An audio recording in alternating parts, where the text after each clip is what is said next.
UP चुनाव से पहले योगी कैबिनेट में उठापटक।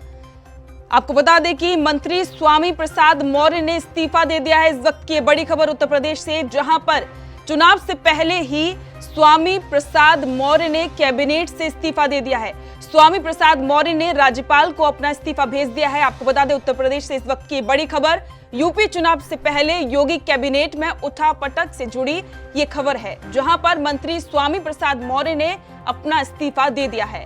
आपको ये भी बता दें कि स्वामी प्रसाद मौर्य ने कैबिनेट से इस्तीफा दिया है और अपना इस्तीफा उन्होंने राज्यपाल को भेज दिया है। आपको बता दें उत्तर प्रदेश से इस वक्त की ये बड़ी खबर, जहां पर एक तरफ जहां चुनाव की तैयारी चल रही है, तो वहीं इसी बीच में मंत्री स्वामी प्रसाद मौर्य ने अपने पद से इस्तीफा दे दिया है।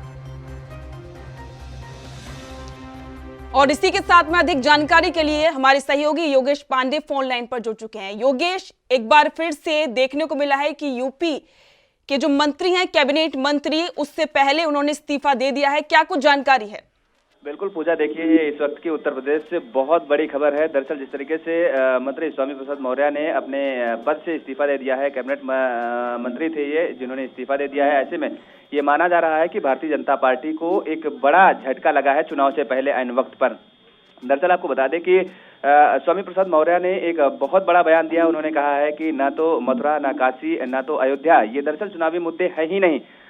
जब उनसे ये पूछा गया कि स्वामी प्रसाद मौर्य ने मथुरा और अयोध्या को लेकर के, काशी को लेकर के हमेशा मुखर रहते हैं, बयान दिए हैं हाल ही में, ऐसे में उन्होंने साफ तौर पर कहा है कि ये बयान केशव प्रसाद मौर्य का है और केशव प्रसाद मौर्य से ये इस बयान का जवाब लेना चाहिए। आपको बता दें पूजा की, जिस तरीके से अगर स्वामी प्रसाद मौर्य का जिक्र करें तो स्वामी प्रसाद मौर्य लगातार जो है केशव प्रसाद मौर्य के बीच में तल्ख हमेशा ये जो सामने आई है तल्खी है, और ऐसे में ये माना जा रहा है कि स्वामी प्रसाद मौर्य खुद 10 से 12 टिकट मांग रहे थे, जो कि भारतीय जनता पार्टी मुझे नहीं लगता है कि 10 से 12 सीट देने के फिराक में थी, और कल चुनाव समिति से भी बर्खास्त कर दिया था।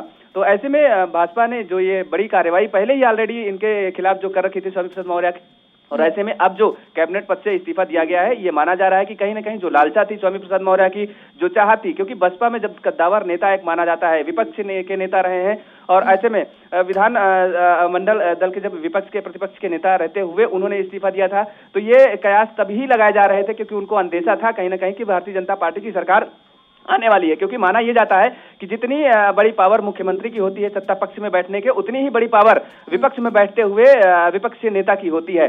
तब उस दौरान जिस तरीके से अपना पद त्यागते हुए भारतीय जनता पार्टी का दामन थामा था, उस दौरान भी बातें यही चर्चा आई थी मीडिया के बीच में भी, और चुनावी समर के दौरान की जो चाहत थी, जो लालसा थी स्वामी प्रसाद मौर्य की, वो बेहद बड़ी है। क्योंकि वो हमेशा से चाहते रहे हैं कि वो चुनाव लड़ें, उनकी बेटी चुनाव लड़े, उनका बेटा चुनाव लड़े। जाहिर तौर पर है, अगर उत्तर प्रदेश में उनके बेटे के चुनाव को लेकर के देखें, विधानसभा चुनाव में रायबरेली के ऊंचाहार विधानसभा से उनके बेटे लगातार चुनाव लड़ते रहे हैं, लेकिन परास्त होते रहे हैं। इस बार फिर कहीं ना कहीं ये अंदेशा लगाया जा रहा है।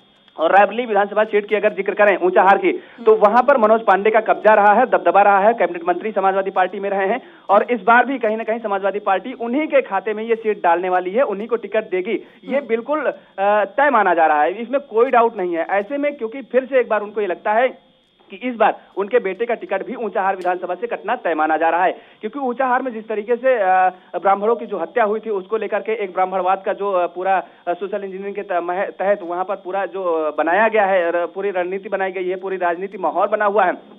ऐसे में भाजपा को यह डर है कि अगर स्वामी प्रसाद मौर्य के बेटे को वहां से उतारते हैं तो जाहिर तौर पर है परास्त का सामना एक बार फिर से करना पड़ेगा, क्योंकि स्वामी प्रसाद मौर्य के ऊपर बहुत बड़े आरोप लगे थे ऊंचाहार में। बिल्कुल योगेश, ये बात तो है कि क्योंकि जिस तरीके से उत्तर प्रदेश में अभी राजनीति चल रही है, और सबसे जाहिर सी बात है कि जब भी चुनाव होता है तो दल बदल का जो मामला है वो लगातार सामने आता है। शुक्रिया इस तमाम जानकारी के लिए, आप हमारे साथ जुड़े। आपको बता दें कि एक बार फिर से यूपी में एक बड़ा झटका बीजेपी को लगा है, क्योंकि मंत्री स्वामी प्रसाद मौर्य ने इस्तीफा दे दिया। इसके बाद से कयास लगाए जा रहे हैं कि वो अब पार्टी से नाराज चल रहे हैं। एएनबी न्यूज के यूट्यूब चैनल को करें सब्सक्राइब और फेसबुक पेज को करें फॉलो। उठाइए रिमोट और जुड़िए एएनबी न्यूज के साथ। टाटा स्काई चैनल नंबर 1927 और एयरटेल चैनल नंबर 356 पर अब ANB news Jio TV, Mobi app, Airtel Xstream OTT, Instagram, Twitter, Google Play और ऐप स्टोर पर भी अवेलेबल है। एएनबी न्यूज, आपकी बुलंद आवाज, आपकी बात।